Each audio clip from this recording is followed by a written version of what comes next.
ça, je vais me représenter si jamais quelqu'un n'était pas là. Donc, moi, je suis Laura Sreeski. Je suis cofondatrice de La Collab, qui est un collectif de freelance qui accompagne donc les entreprises sur des missions à la fois stratégiques et opérationnelles sur les métiers du marketing, de la communication et du digital.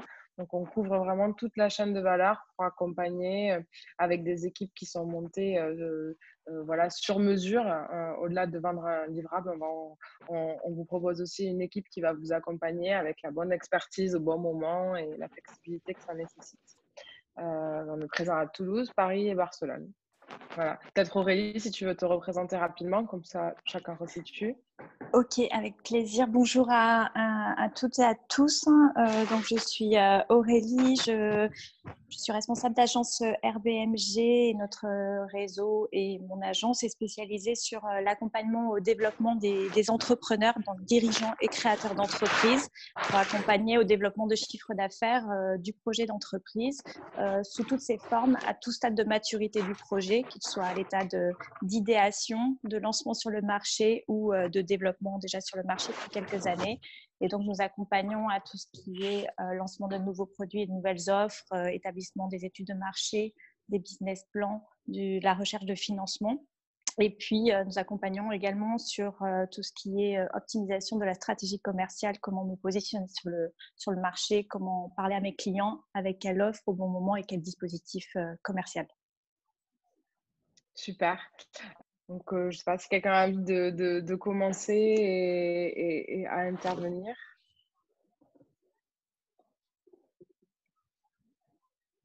Peut-être Jeanne, je sais que… Ouais.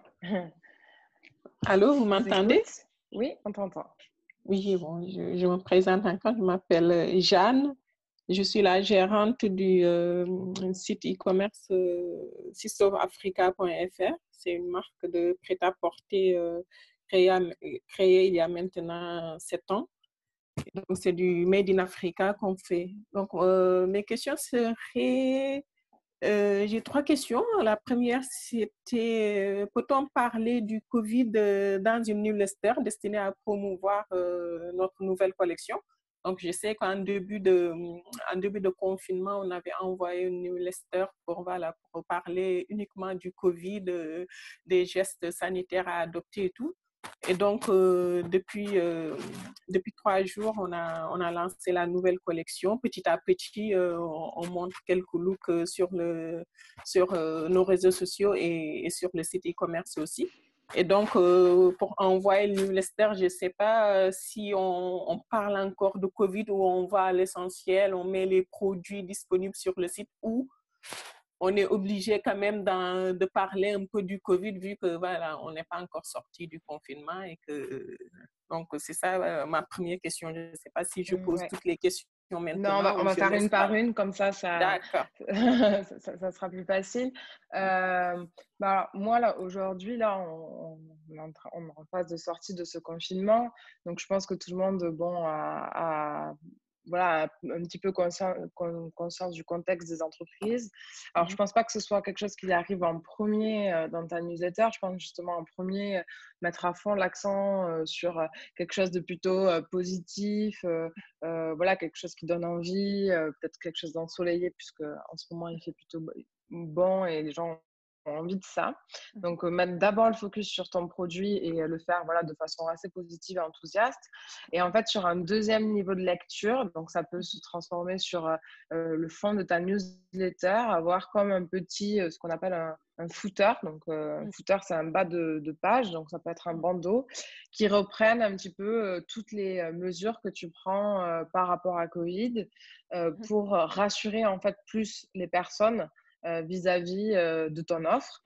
Donc, par exemple, le fait que tous les salariés appliquent les mesures barrières, se lavent les mains, ça peut rassurer par rapport au colis, en fait, et aussi aux matières, puisqu'on sait que les gens ont peur que le virus reste sur ce qu'ils achètent, en fait, sur les matières et sur le colis en lui-même. Donc, rassurer sur le fait que le process de fabrication, il est aux normes et respecte les mesures sanitaires, et que les employés aussi font ce respect-là. Et ensuite, surtout, informe bien sur la partie livraison. C'est toujours une grande question. Les gens ont envie de savoir par quel type de livraison tu passes et quels sont les délais, même s'ils sont rallongés, quels sont-ils, quoi. Et à mon sens, c'est là, à ce moment-là, que tu dois avoir le réflexe Covid, parce que tu ne peux pas l'ignorer dans ta communication, parce que ça existe. Il y a cette crainte et ces questionnements dans la tête de tes consommateurs, mais il ne faut pas que ce soit le premier élément, en fait. D'accord. Moi, c'est ce que je fais là actuellement sur des newsletters où je vends, où il y a des produits à vendre. C'est plutôt comme ça qu'on le construit. D'accord. Je te laisse passer à la deuxième question. Oui, donc Ou si quelqu'un veut renchérir, vous n'hésitez pas. Hein, vous prenez, on n'est pas nombreux, vous pouvez prendre la parole. Je pense que tu peux y aller, Jeanne. D'accord. Donc, la deuxième question serait toujours sur les newsletters. C'était comment inciter les followers, surtout sur Instagram, à les ramener à souscrire à notre newsletter, en fait, sans pour autant qu'ils se sentent harcelés ou autre chose. Alors, je ne sais pas si je me suis fait comprendre. Oui, bien sûr.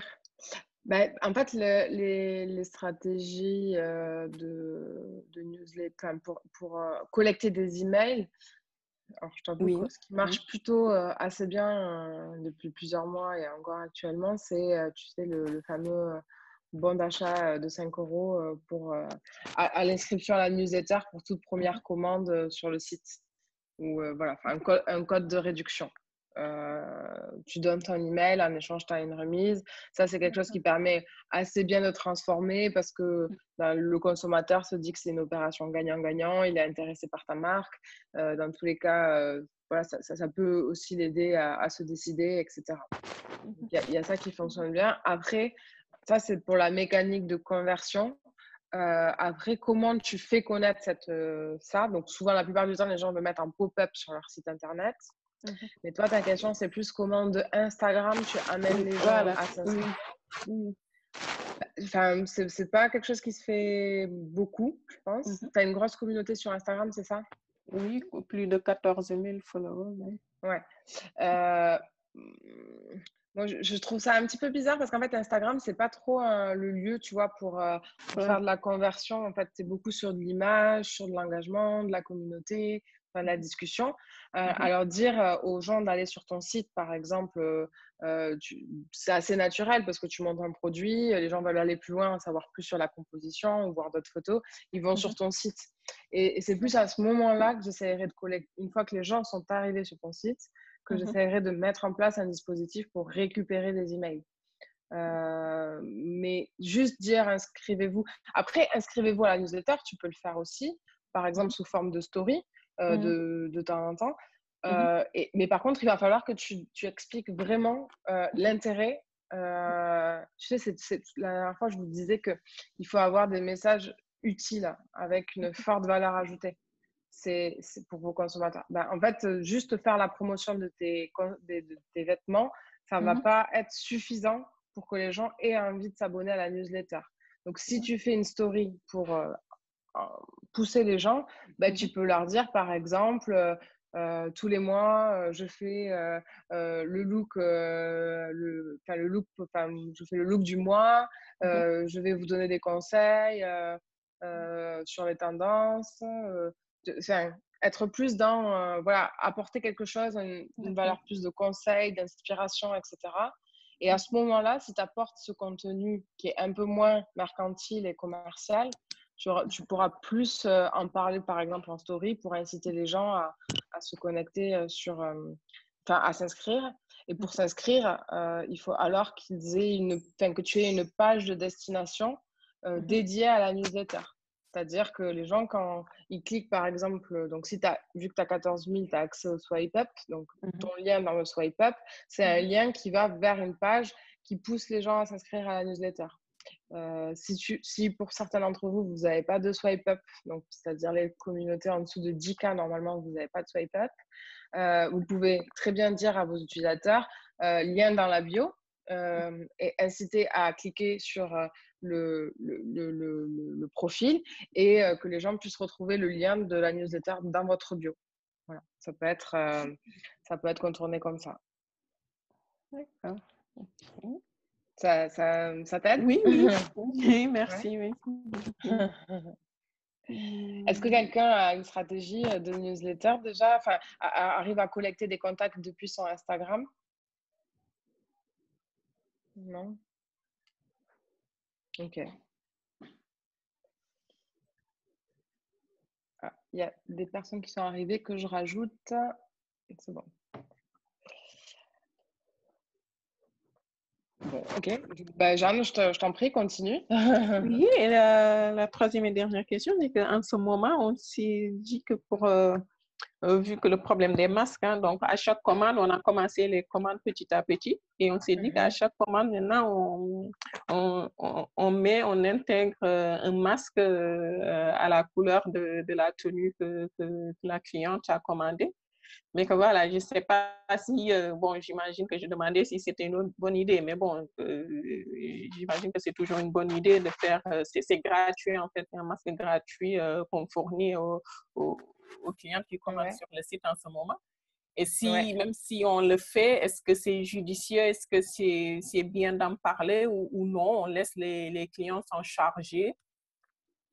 En fait, c'est ça que c'est là où c'est toujours un peu délicat. Je trouve que c'est une excellente initiative et une excellente idée. Je trouve que c'est super bien pour fidéliser tes clients et je pense que voilà, ils n'ont rien demandé et puis ils reçoivent ça en surprise. C'est assez touchant. Je pense que peut-être ce que tu pourrais faire, c'est l'accompagner d'un petit mot peut-être à l'écrit en disant pour vous remercier de votre confiance dans cette période particulière. Nous vous avons confectionné à la main ce masque qui sera sorti avec votre tenue. Et je sais pas, il faudrait peut-être arriver à trouver une petite façon et peut-être, oui, par exemple, mettre juste un hashtag sur ce petit mot à l'écrit, par exemple, hashtag et le nom de ta marque ou quelque chose comme ça, ou ouais, le hashtag le nom de ta marque pour peut-être leur faire penser à se dire bon ben c'est super gentil, j'ai reçu ça, je vais peut-être le partager sur mes réseaux sociaux et auquel cas je vais mettre le hashtag ou même les identifiants de ton compte Instagram par exemple pour qu'ils pensent à te mentionner sans le dire, peut-être juste avoir des signaux pour leur y faire penser. Mais c'est compliqué de leur dire partager pour nous. Oui, c'est ça. C'est un petit peu compliqué. Donc, voilà, le sous-entendre. Et en fait, finalement, tu laisses libre arbitre. Tu fais fleurir l'idée. Enfin, tu plantes la graine et tu espères qu'elle poussera. Et puis, si en effet, elle pousse, après, l'idée, c'est que pour toi, au lieu de communiquer sur ton site partout, pour tout achat, vous allez avoir un masque à la couleur, c'est plutôt communiquer par rapport aux gens qui vont recevoir le colis et qui vont en faire la communication sur les réseaux sociaux, c'est repartager en fait ces contenus-là et là faire savoir en fait que les personnes à ce moment-là ont reçu un masque dans leur colis et transmettre le message que peut-être que eux sur leur prochaine livraison, ils auront aussi un masque assorti à leur tenue.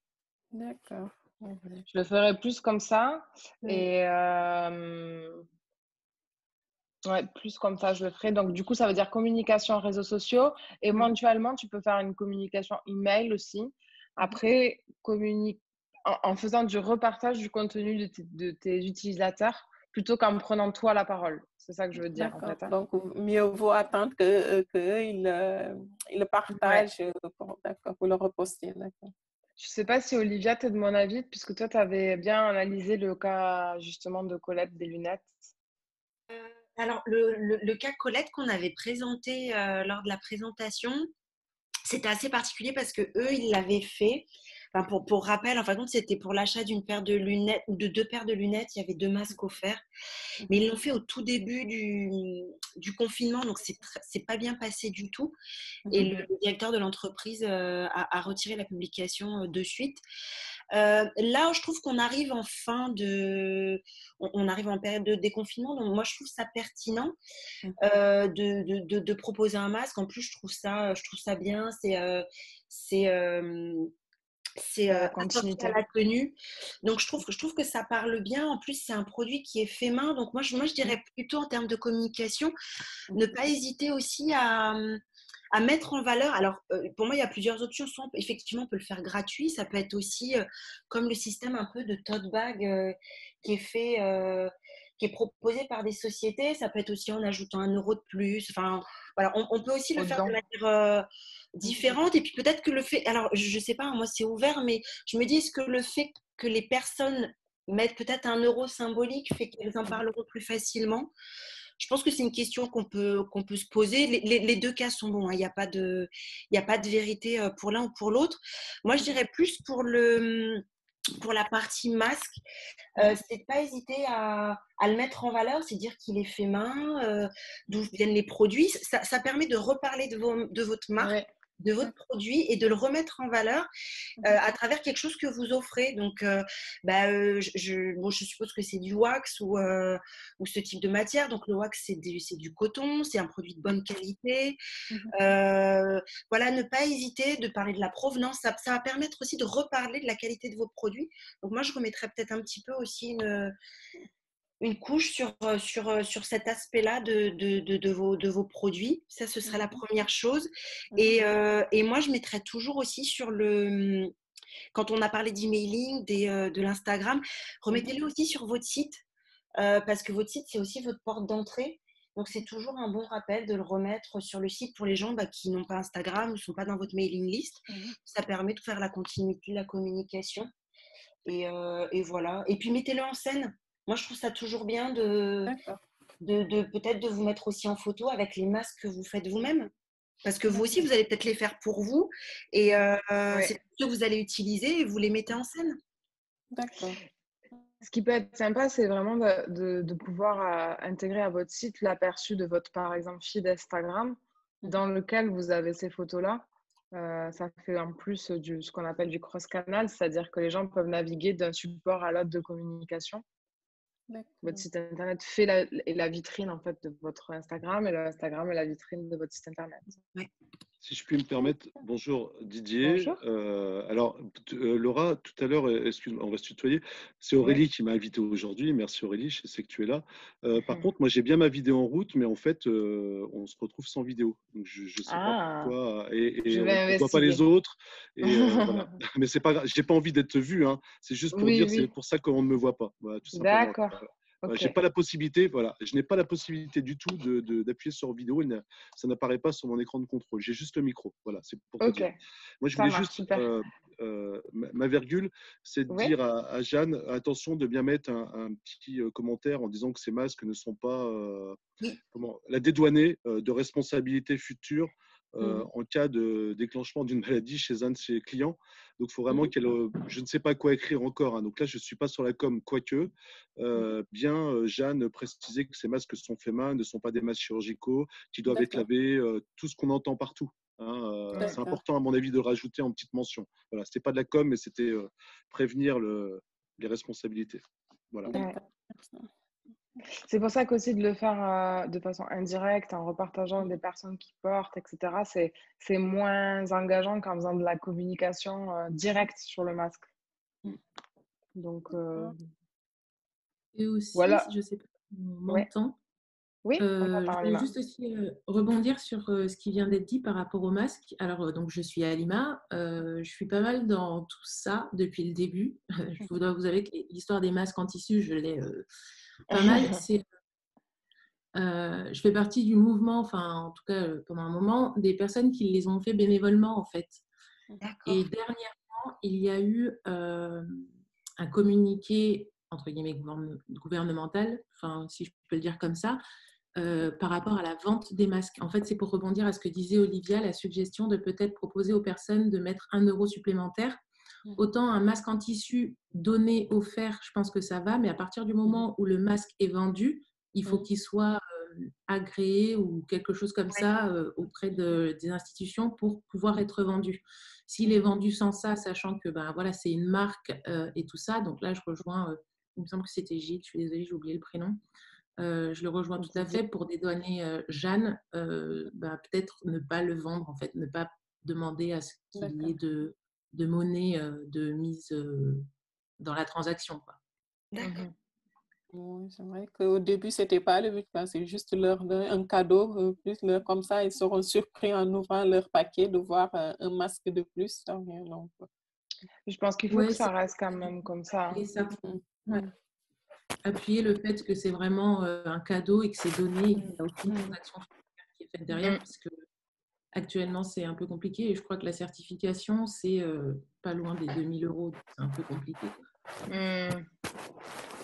Et en cadeau, ça permettra en fait de laisser finalement la responsabilité entre guillemets ou le choix au client ou à la cliente justement de le porter en toute responsabilité en sachant que c'est pas forcément un masque chirurgical ou du coup normé ou aux normes et du coup d'en faire plus un accessoire mais voilà, de l'utiliser en toute connaissance de cause. Ouais, il y a peut-être un jeu qui pourrait être sympa, Jeanne, c'est d'envoyer le tissu et un mode d'emploi pour fabriquer son masque. Ça peut aussi être une forme d'interactivité. Voilà, j'extrapole, mais ça va plus loin dans la relation. Ça permettrait peut-être de créer une relation client-confiance qui pourrait vous recontacter par mail, par téléphone, peu importe le fonction.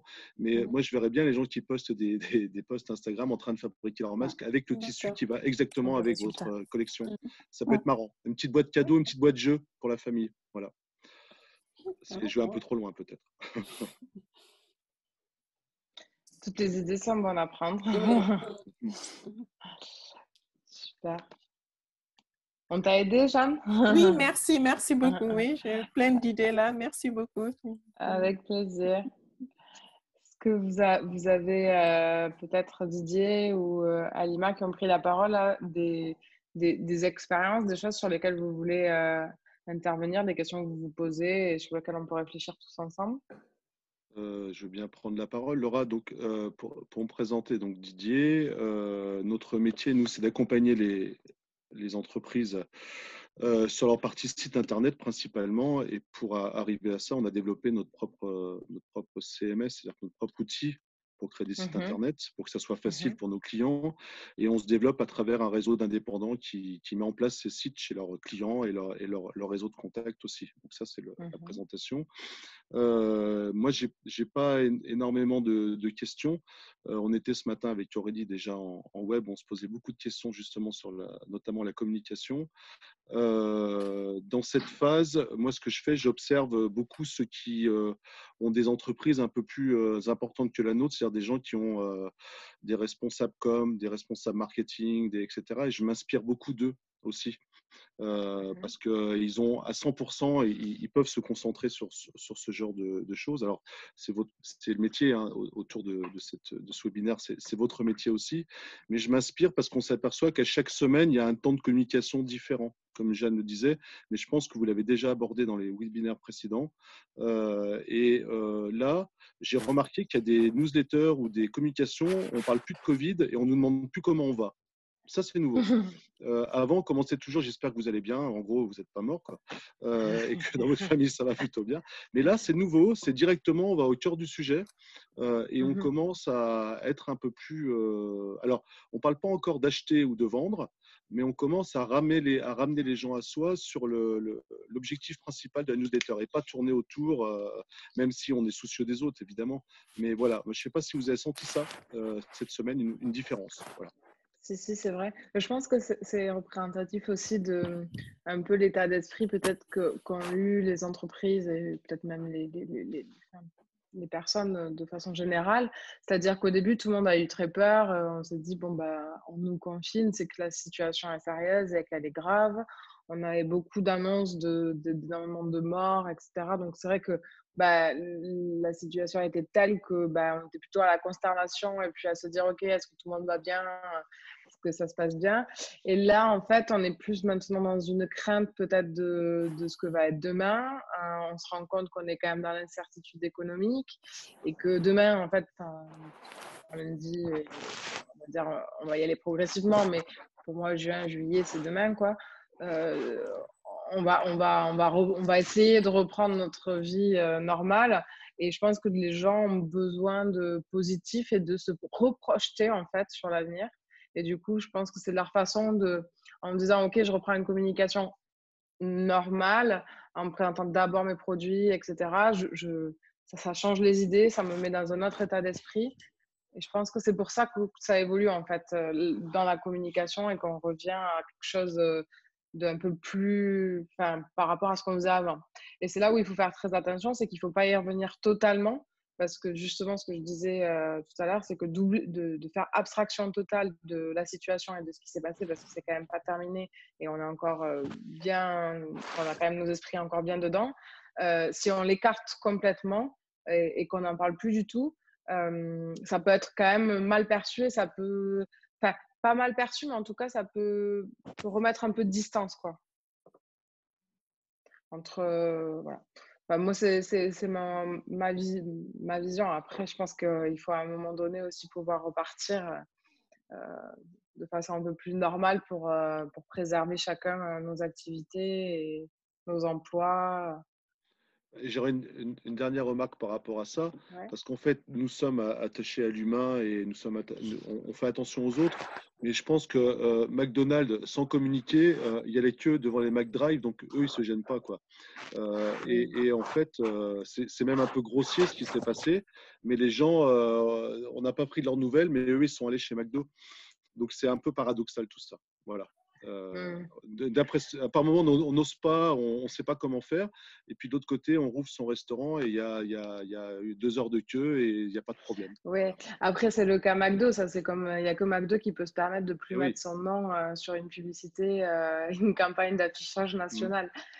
Je pense que ça reste exceptionnel. L'attachement à la marque McDo est finalement très grand de la part du public français.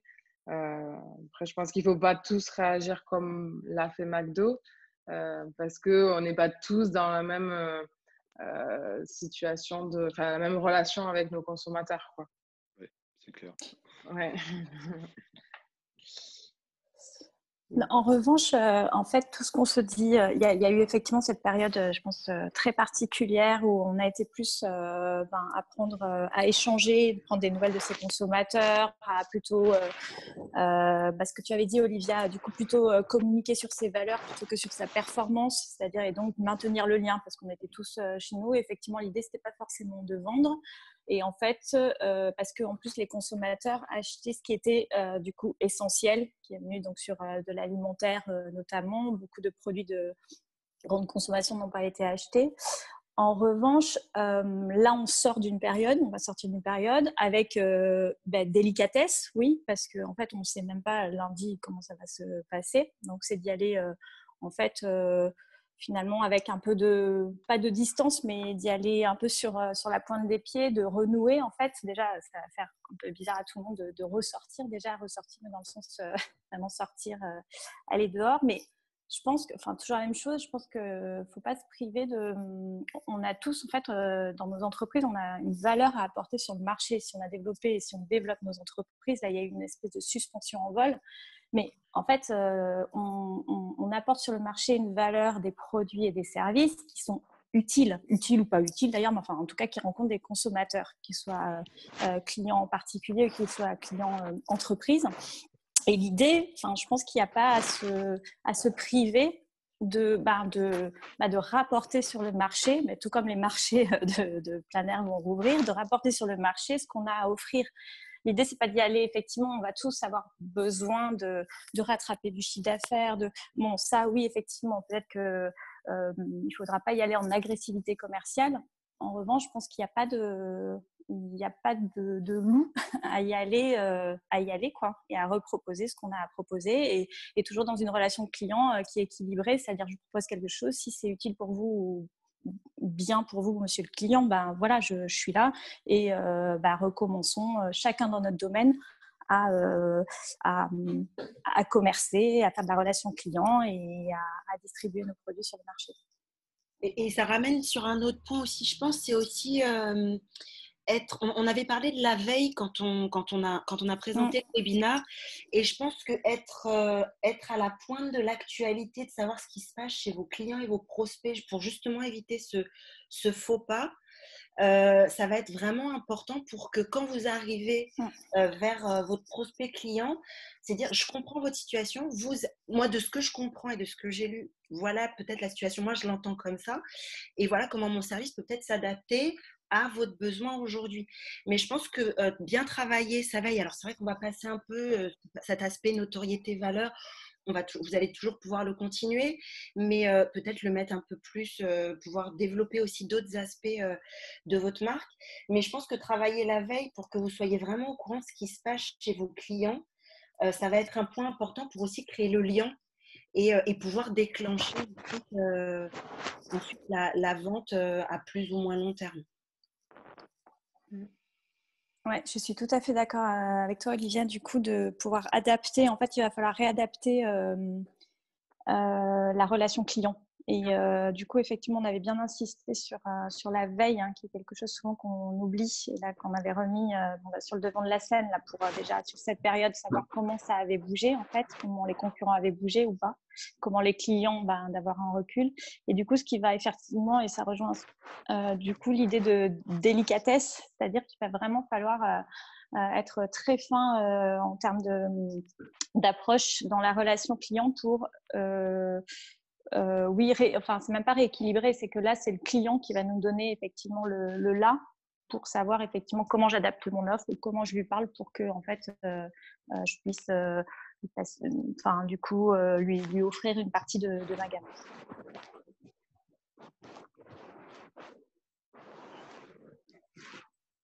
Super. Est-ce que quelqu'un souhaite prendre la parole, partager un petit peu comment il vit la situation, comment il se prépare à la reprise? Moi, je vais tenter. Du coup, bonjour. Bonjour. Je suis Aïda. Normalement, on est deux. Il y a Colline aussi. On a monté une société qui s'appelle Au Boulot Cocotte. Ça, c'était en septembre. Elle est née en septembre, donc on est toute nouvelle. Le confinement est arrivé au moment où notre travail de communication arrivait à son objectif, c'est-à-dire nous faire connaître et décrocher nos contrats. Et voilà, il y a eu le confinement. Et depuis, on a mis déjà un petit peu de temps à rebondir parce que le temps d'assimiler l'info et savoir comment est-ce qu'il fallait avancer. Donc, à savoir, Au Boulot Cocotte, ce qu'on fait, on est tisseuse de liens créatifs. En fait, on met en avant et en relation les acteurs du faire soi-même qu'il y a sur Toulouse et ses environs auprès des particuliers et des entreprises. C'est-à-dire, en concret, on organise des ateliers do-it-yourself au sein des entreprises ou alors auprès des particuliers. Donc, c'est du présentiel notamment, et c'est ce qu'on peut assimiler à de l'événementiel. Là, il y a eu le confinement, donc plus d'ateliers possibles. Et maintenant, on se pose la question des ateliers en ligne, savoir s'il faudrait qu'on fasse des ateliers en ligne ou pas. Parce que le point, ce qui penche dans la balance, c'est que ce n'est pas nous qui animons les ateliers, mais vraiment les acteurs en question, donc des animateurs d'ateliers. Voilà, aujourd'hui, donc normalement, semaine prochaine, tout le monde peut sortir, normalement. Et on ne sait toujours pas s'il faudrait qu'on mette en place cette histoire d'atelier en ligne et payant ou pas. Savoir même si on pouvait en mettre en place présentiel, même par petits groupes, parce qu'on ne connaît pas encore, on ne peut pas anticiper le comportement des gens. Enfin, là, on est sur une phase de réflexion intensive et pour laquelle on n'a pas vraiment de réponse, en fait. En fait, Laura, juste une précision, c'est concrètement comment ça se passe, comment ça se passait, comment ça se passera vos ateliers à Lima? On espère pouvoir parler au futur encore, hein, parce que… bien sûr. Non, mais comment ça? Non, mais peut-être que vous allez réinventer, c'est pour ça la façon de faire. Mais c'est quoi votre… J'ai compris que vous alliez la tisseuse de liens créatifs, apprendre à faire soi-même ou révéler des talents, révéler des passions. C'est quoi le… J'ai pas bien compris, pardon. En fait, c'est un pêle-mêle des deux. C'est apprendre à faire soi-même et puis surtout encourager les gens à faire eux-mêmes, leur montrer que c'est pas compliqué, qu'ils n'aient pas peur de le faire. Mais du coup, on leur met les professionnels en face pour qu'ils puissent se lancer déjà. Mais comme ça exemple, ça se passe en atelier. Du coup, c'est comme des ateliers animés avec un groupe de personnes en entreprise qui est animé par quelqu'un de particulier qui a un savoir-faire spécifique. C'est exactement ça. C'est ça, d'accord. Et ça peut être un artisan, ça peut être un coiffeur, ça peut être, je sais pas, j'ai pas concrètement un exemple d'événement. Un exemple d'événement, nous, on a monté le format d'après-midi créatif, c'est-à-dire que sur 4 heures, on a 3 intervenants qui proposent une discipline différente et les participants font les 3 ateliers. Donc, pour vous donner un exemple concret, on a fait la thématique Noël. Donc là, il y avait un atelier création de bougies végétales, un atelier linogravure et un atelier création du petit kit bien-être avec un baume pour le corps. D'accord, merci. C'était ça. Okay. Si je peux me permettre, du coup, ça me fait penser.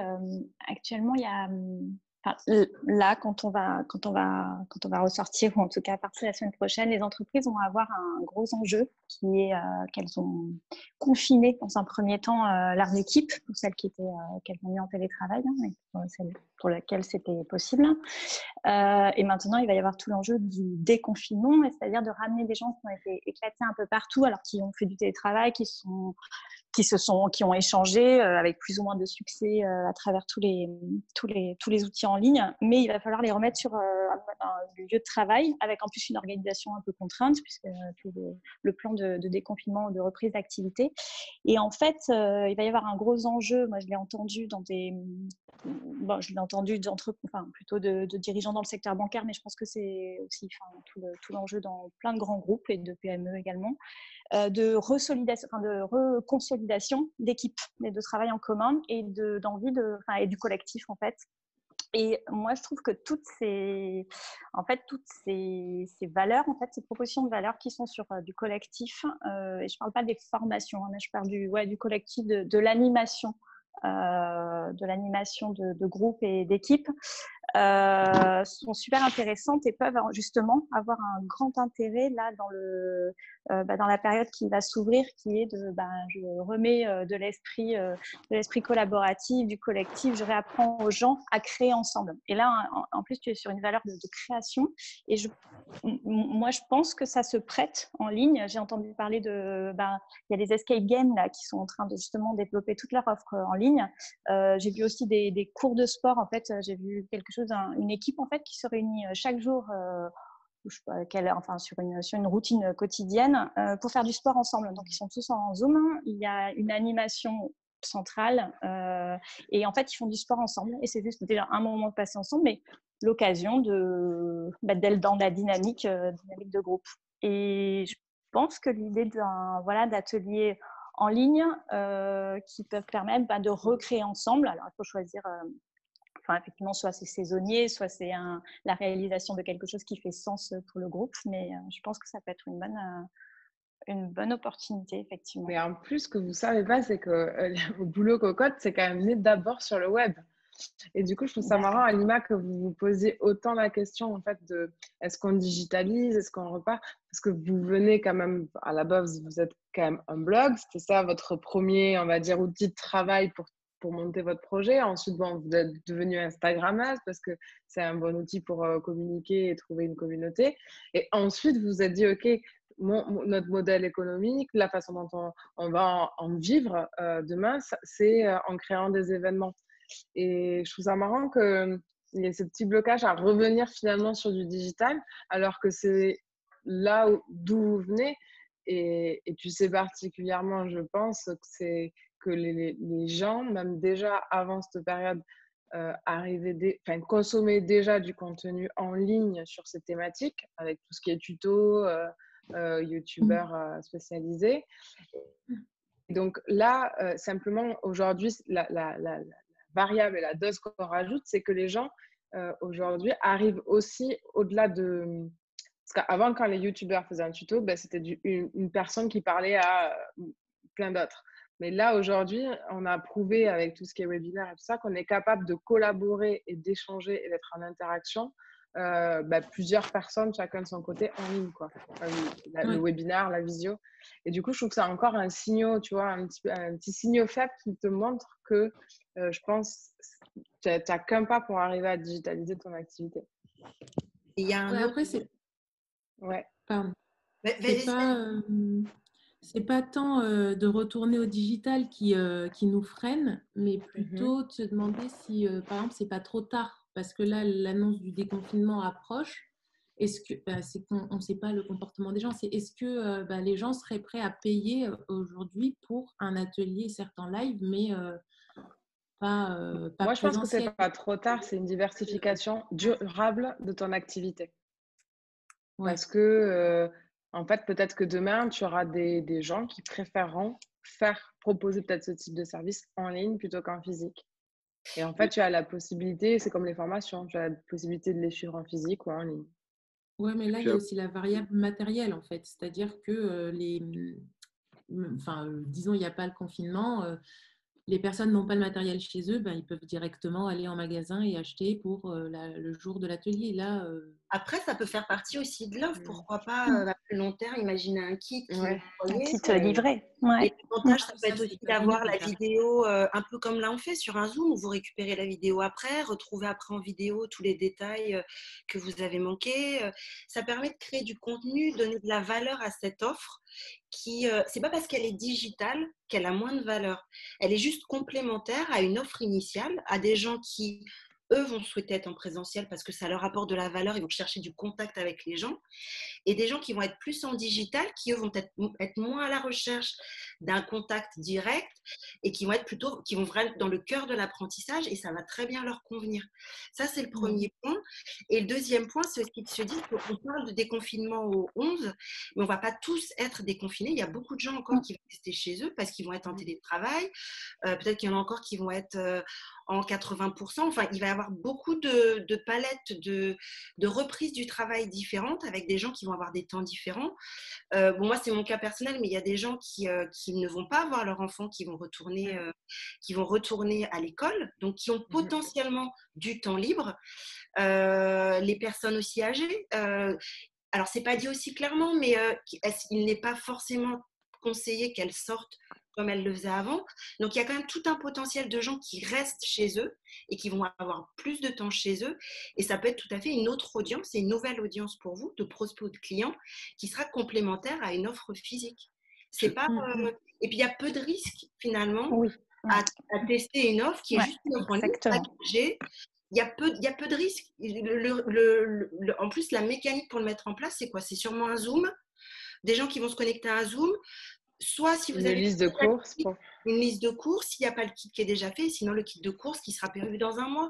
Laissez-les avancer avec votre histoire, c'est ça l'avantage, c'est ce qu'on racontait aussi dans le webinaire. Faites-les avancer avec votre histoire, c'est ça aussi. On prend des risques, on y va, on vous offre quelque chose, on teste et ils vont vous accompagner dans cette histoire, dans votre projet. Ouais, j'avais une question. J'ai pas compris, Lima. Vous vendiez aussi ces prestations aux entreprises pour leurs salariés ou c'était juste des particuliers qui consommaient? C'est aussi auprès des entreprises. Ouais. Alors, justement, dans cette période de stress où il y a des gens en télétravail, où des gens vont reprendre le boulot, mais notamment sur la partie télétravail, je pense que les entrepreneurs ont besoin que leurs équipes soient aussi un peu déstressées et participent comme avant à autre chose. Et je pense qu'un chef d'entreprise qui se dirait moi, j'inclus un cycle avec vous, pourquoi pas moins avec vous qu'avec un coach sportif, quoi. C'est ce qu'on disait tout à l'heure sur les coachs sportifs. Ça pourrait amener une dose d'effervescence dans ces entreprises qui sont en télétravail et ça pourrait créer de la cohésion d'équipe à travers votre atelier, surtout si tout le monde pouvait se voir un peu en dehors du boulot, mais tout en étant dans les heures de travail. Voilà. Et avec un Zoom partagé un peu interactif, je pense que vous amèneriez une vraie solution de management à ces chefs d'entreprise qui ne savent plus comment manager leurs troupes à distance. Ouais. Et juste ma dernière intervention. Après, pour le particulier, peut-être qu'il faut raisonner comme un peu dans les salles de sport. Est-ce que c'est des cycles est-ce que c'est des cycles d'événements ou est-ce que c'est je peux en prendre un de temps en temps? Donc, est-ce que je suis abonné ou est-ce que je viens de temps en temps? Voilà. Quand je suis abonné, bah, j'ai l'espace membre, j'ai les retours sur ce qui s'est passé un petit peu avant. Et puis, quand je viens qu'une fois, bah, peut-être que voilà, ça peut être un peu différent. À voir. Peut-être qu'il faut créer un peu de récurrence pour vous stabiliser financièrement aussi. Il faut tester, comme on l'a dit avant. Il n'y a pas de risque à essayer de toute façon. C'est vrai. C'est vrai. On est un peu nouvelle dans le domaine de l'entrepreneuriat, donc là, on y va. Mais l'entrepreneuriat, c'est comme la vie, c'est entreprendre, c'est comme en association, c'est tout essayer. De toute façon, c'est voilà. Et comme on l'a dit tout à l'heure, partager son histoire. Partager son histoire. Et pas avoir peur de se tromper, parce qu'un vrai entrepreneur, c'est quelqu'un qui tombe plein de fois et qui arrive toujours à se relever. Ouais, on va retomber, puis on verra, on verra ce que ça va donner. Oui. Non, mais c'est cool.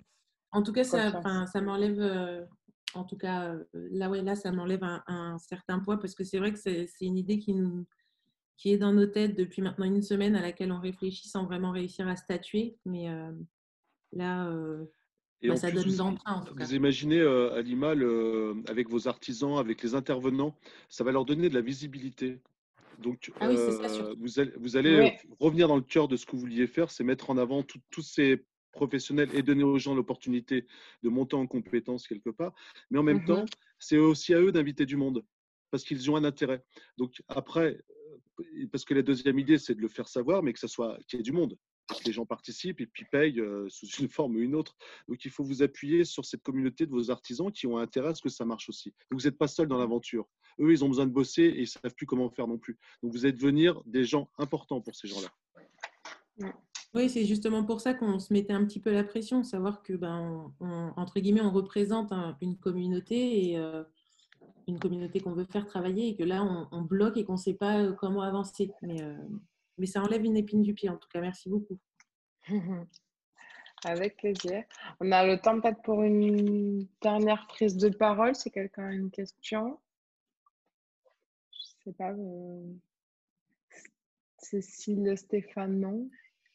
Je crois je ne connais pas spécialement. Et après, je pense que les autres sont partis. Non. Moi, je me posais une question que je partage avec vous. En mangeant à midi avec mon conjoint, on se demandait justement quels sont les secteurs qui vont être, qui vont être finalement les moins touchés par la crise, en tout cas les plus résilients selon vous. Alors, bien sûr, les e-commerçants. La grande consommation, c'est sûr. Enfin, et il parlait, je lisais des chiffres, j'écoutais un podcast, je sais plus. Mais il parlait surtout des magasins bio qui avaient très bien fonctionné. Et aussi tout ce qui va être un peu tout ce qui est petits producteurs, type les paniers repas, les choses comme ça fonctionne très bien. Par exemple, quand tu dis les moins touchés, Laura, c'est les moins touchés dans le sens négatif ou c'est les moins touchés, qui ont été touchés par le nouveau contexte parce que... Non, qui va être le plus résilient par rapport à la crise, quoi. Quels sont les secteurs qui vont le mieux s'en sortir de cette période? Parce que, par exemple, juste pour rebondir sur le petit producteur, par exemple, le boucher, le fromager, aujourd'hui, ils ont une augmentation de leur activité. Mais je me pose une vraie question si, par exemple, ça va être une augmentation qui va être durable, dans le sens où, là, il y a un petit peu au retour aux valeurs essentielles, on a un peu plus de temps, etc. Est-ce que quand chacun va reprendre un petit peu son quotidien et sa routine, on va toujours alors, autant, je pense pas, mais peut-être qu'en plus grande proportion qu'avant. Mais si on est dans une crise aussi économique, je me dis que le pouvoir d'achat peut-être des consommateurs va être un peu amoindri, donc ils vont peut-être plus faire attention à leur budget alimentaire. Donc, je me demande qu'est-ce qui va être vraiment durable, quoi, en termes de tendance. C'est assez. En fait, tu poses une question sur ce que les gens. La crise, bon, commence à affecter tout le monde, parce qu'on pourrait citer des grands métiers qui s'en sortent bien, la finance, etc. Il y en a pas mal. Mais demain, en fait, quand on parle des. Tu parlais des petits commerçants, du fromager, c'est sa capacité, lui, à se réinventer. Parce que les consommateurs, ils sont terribles. Ils vont retourner dans les grandes distributions. Mais si lui, et c'est là où ton métier, il vient, Laura, c'est la communication qu'il va pouvoir faire pour continuer avec ses clients. Donc, est-ce qu'il a constitué une base de mail? Est-ce qu'il en a profité pour monter ses réseaux sociaux, son site, peu importe, toute sa forme de communication, et comment demain il va profiter de cet afflux de clients et ne pas les perdre. Voilà. Et en fait, je pense que c'est toi, ton métier ou notre métier qui va les transformer. S'ils ne prennent pas le virage, et ben, c'est pas le tout d'avoir une e-boutique éventuellement ou un click and collect ou je sais pas quoi. S'ils n'ont pas pris le virage de capter ça, et ben, ça va retomber malheureusement comme un soufflet. Moi, je pense, en tout cas. Voilà. Et donc, il y a encore un nouveau boulot pour eux, qui est encore une grosse phase à passer pour garder cet impact. Moi, je reviens sur ce qu'on se disait tout à l'heure sur pour sortir, il faut bien regarder ce que les gens attendent, etc. et être, y aller un petit peu avec ce qui s'est transformé. Moi, je pense que du coup, alors je suis d'accord que ceux qui vont avancer, je ne sais pas si ça va être sectoriellement par secteur ou si c'est vraiment effectivement à la main de chaque entrepreneur. Finalement, c'est ceux déjà qui vont être dans l'action, qui vont savoir se renouveler et innover. Et je pense qu'en fait, cette crise, ou c'est pas la crise, mais c'est la situation dans laquelle on a été mise, de nos modes de consommation, mais aussi nos comportements, justement. Et en fait, ça va ouvrir plein de... On parle souvent de segmentation client. Et ben là, je pense qu'en fait, on va descendre encore plus dans une une segmentation encore plus fine de clients, parce qu'il y en a qui vont être bouleversés bouleversés dans le sens changés, et qui vont avoir pivoté en tant que consommateurs, que ce soit les entreprises ou que ce soit les particuliers. Et donc, il va falloir descendre. Et donc, je pense que chaque commerçant, dans le sens le plus large, va peut-être avoir besoin de descendre encore plus finement. Alors, est-ce que c'est dans son offre? Est-ce que c'est dans son moyen de distribuer? Mais voilà. Mais je pense que ça ouvre plutôt des voies, plutôt des voies à explorer, en fait, si on veut maintenir une volumétrie ou un chiffre d'affaires. Mais voilà, c'est à travailler. Je pense que il y a vraiment il faut avoir une approche très très fine là, encore plus fine qu'avant, je pense. Ouais. Je nous souhaite à tous une belle réinvention pour passer cette période. Et puis voilà, je vous remercie à tous. Je vais conclure sur ça. Je vous remercie à tous d'avoir participé à cette deuxième session et d'avoir pu échanger et apporter un petit peu chacun les points de vue sur les différentes thématiques qu'on a abordées. Voilà. Bon, j'ai plus rien à vous dire. Si quelqu'un a un mot de la fin, Aurélie, peut-être, tu veux conclure? Pour conclure, c'est vraiment moi, je pense que l'idée là, c'est de bouger, en fait, de continuer à tester, en fait, pour répondre tout à l'heure à l'image. C'est jamais trop tard, en fait, mais que ça soit là ou que ce soit dans la vraie vie, en fait, tester, renouveler son offre, en fait, il n'y a pas de bon, de mauvais moments. Enfin, il y a des saisonnalités, il faut s'adapter à la situation, mais c'est jamais trop tard, en fait. Si tu as l'intuition d'une idée ou si tu as envie de tester une idée, il faut y aller. Et puis en plus, on est sur... c'est pas voir là comme une période très courte, en fait. Les changements, le télétravail, les modes différenciés entre les entreprises, on en a encore pour quelques temps. Et peut-être que ça va devenir des modèles de consommation pérennes. Donc voilà, il faut surtout bouger et être agile et rester à l'écoute, du coup, effectivement, et échanger. Voilà. Merci. Bon après-midi à tous. Merci. Bon après-midi. À bientôt. À bientôt. Au revoir. Merci beaucoup, à bientôt.